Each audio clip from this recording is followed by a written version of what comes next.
चलिए गाइस, सो हम एक कॉन्सेप्ट को समझने जा रहे हैं, impact of stock dividend on EPS.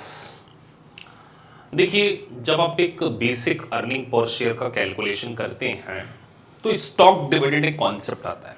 अगर स्टॉक डिविडेंड के बारे में बात करूं तो सिंपल मीनिंग है बोनस शेयर, कि कंपनी अपने एग्जिस्टिंग शेयर होल्डर को कुछ एडिशनल शेयर क्या कर रही है, इशू कर रही है। तो जब ईपीएस का स्टूडेंट कैलकुलेट करते हैं तो इस पॉइंट में बहुत स्ट्रगल करते हैं, तो मैंने सोचा इस पॉइंट के लिए स्पेसिफिक हम एक वीडियो बनाएं। तो यूएससीपी के फार में ईपीएस कैलकुलेशन में स्टॉक डिविडेंड का एक बहुत इंपॉर्टेंट कॉन्सेप्ट है। तो पहले हम इसके दो एडजस्टमेंट के बारे में बात कर रहे हैं। बहुत ध्यान से समझिए, ये दो एडजस्टमेंट को अगर आपने अच्छे से समझ लिया, आपके 101% एमसीक्यू सही होंगे। और मैं इस कॉन्सेप्ट को समझाने के बाद आपको एमसीक्यू भी कराऊंगा, जिससे कि आपको यह अच्छे से समझ में आ जाए कि सर हमें स्टॉक डिविडेंड का इंपैक्ट क्या देना है। तो पहली बात, EPS amount for all the period presented are adjusted retrospectively. मतलब ये कहना चाह रहे हैं वो कि आपने जो भी फाइनेंशियल स्टेटमेंट बनाए हैं उस फाइनेंशियल स्टेटमेंट में सारे ईपीएस को आपने रीएडजस्टेड करना है अगर company during the year stock dividend देती है। मतलब सोचिए, जैसे यहां लिख लेता हूं मैं, आप 2015 और 2016 दो ईयर के फाइनेंशियल स्टेटमेंट आपने कंपेरेटिव फॉर्म में प्रेजेंट किए। एक 2015 का भी किया है, 2016 का भी किए। और अगर कंपनी 2016 में 2016 में स्टॉक डिविडेंड देती है तो उसको 2016 का बेसिक अर्निंग पर शेयर तो कैलकुलेट करना ही पड़ेगा, एज वेल एज 2015 का basic earning per share restated करना पड़ेगा, मतलब फिर से कैलकुलेट करना पड़ेगा।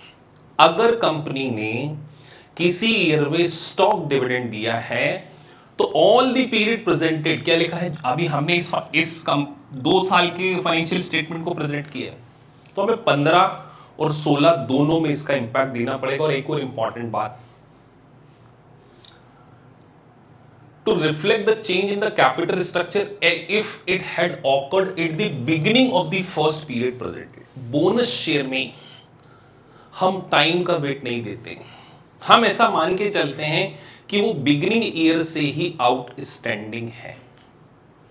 दो बातें सर, एक तो रेट्रोस्पेक्टिवली एडजस्ट करेंगे और ऐसा मान के चलते हैं कि bonus share beginning of the period of the first period presented, इसलिए मैंने इसको ग्रीन भी कर रखा है। एग्जांपल से समझते हैं, एमसीक्यू से समझते हैं, इस पॉइंट पे भी आएंगे। चलिए,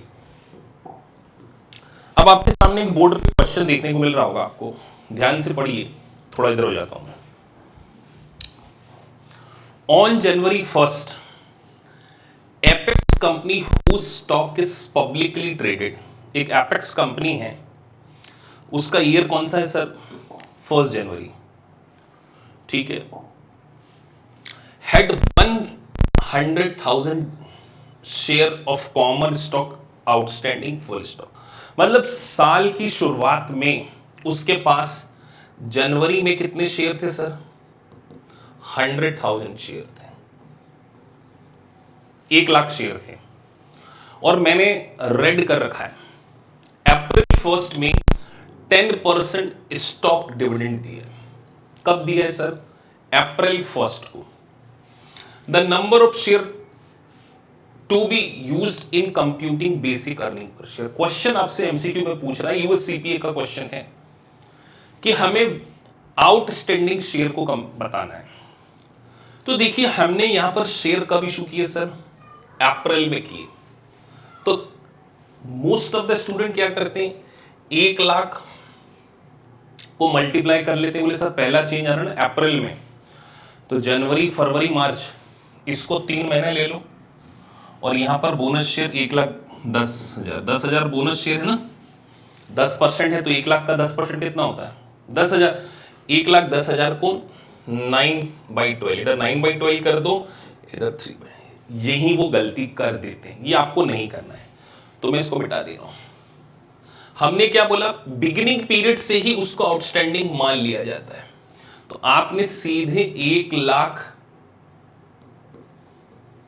मल्टीप्लाई 1.10, 10% आपने बोनस दिया, तो सीधे मैंने बोनस शेयर मल्टीप्लाई करके क्या कर दिया, 1,10,000।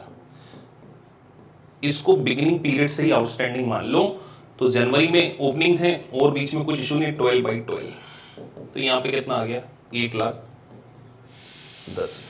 हम सर देखिए अप्रैल से काउंट नहीं कर रहे हैं, हम काउंट कर रहे हैं जनवरी से। अर्लीस्ट आपने पढ़ा ना लैंग्वेज, देखिए अंडरस्टैंडिंग वेरी इंपॉर्टेंट है।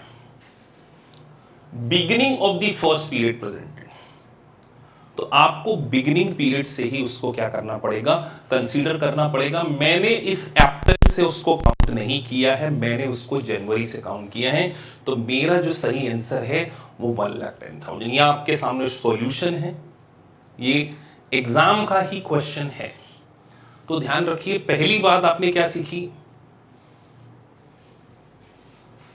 एक तो सर हमें रिट्रोस्पेक्टिवली मतलब 2015 और 2016 दोनों का ईपीएस 2015 का भी रीस्टेटेड करना पड़ेगा।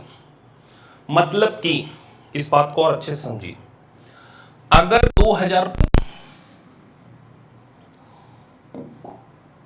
एक सेकंड, अगर 2015 और ये 2016 दोनों मेंशन कर रहा हूं मैं, ध्यान से समझना। अगर यहां पे शेयर 1,00,000 थे और मान के चलिए प्रॉफिट जो है वो 2,00,000 था,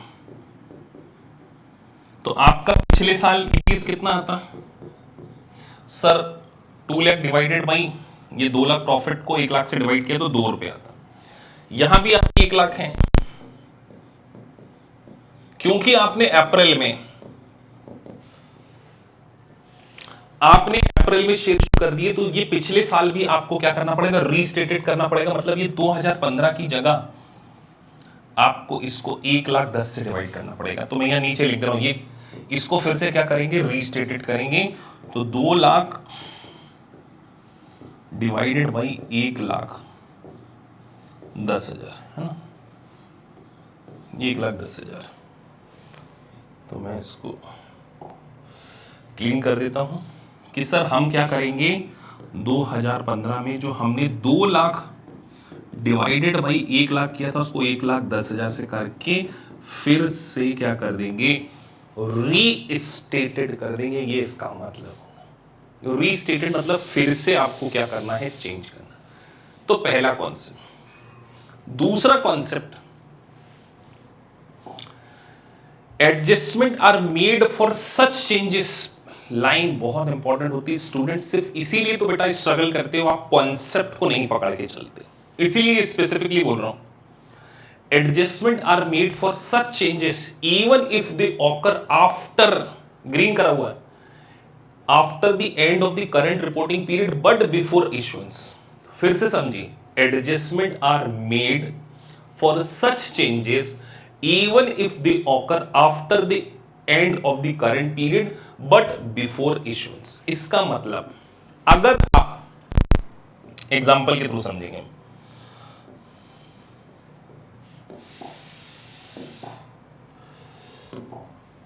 ये 2016 का फाइनेंशियल स्टेटमेंट आप कब बनाते हैं, 31 दिसंबर है ना, यूएस के हिसाब से।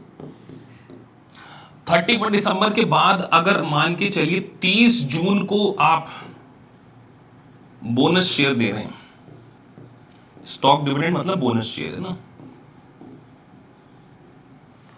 दे कब रहे सर, 30 जून 2017 यहां लिख दे रहा हूं। लेकिन फाइनेंशियल स्टेटमेंट सर हम 30 जून को इशू नहीं कर रहे हैं, फाइनेंशियल स्टेटमेंट हम 31 जुलाई को कर रहे हैं। बड़े ध्यान से समझना, फिर मैं उस लैंग्वेज पे भी लेकर आऊंगा। सर ईयर हमारा 31 दिसंबर को एंड हो रहा है, हमने बोनस 30 जून 2017 को दिए हैं और 31 जुलाई 2017 को हमने हमारे फाइनेंशियल स्टेटमेंट को इशू किया। तो वो ये बोलते हैं कि अगर बैलेंस शीट डेट के बाद but before issuance of financial statement अगर आपने बोनस शेयर दिया, तो आपको करंट फाइनेंशियल मतलब 2016 में ही उस बोनस शेयर का इंपैक्ट देना पड़ेगा। मतलब सर इस क्वेश्चन में अगर अप्रैल की जगह मैं 30 जून 2017 कर दूं तो भी मैं इसका इंपैक्ट 2016 में ही दूंगा, 2017 में नहीं दूंगा, 2016 में ही दूंगा। क्योंकि प्रोविजन क्या बोलता है, adjustment are made for such changes even if they occur after the end of current reporting period but before issuance. तो ये दो कॉन्सेप्ट बहुत ज्यादा इंपॉर्टेंट हैं जो कि आपको बोनस यानी कि स्टॉक डिविडेंड का इंपैक्ट देते हुए, मतलब इन दोनों बातों को आपने बहुत ध्यान से समझना, तभी आपका बेसिक अर्निंग पर शेयर क्या होगा, सही होगा। चलिए अगले कॉन्सेप्ट की ओर चलते हैं।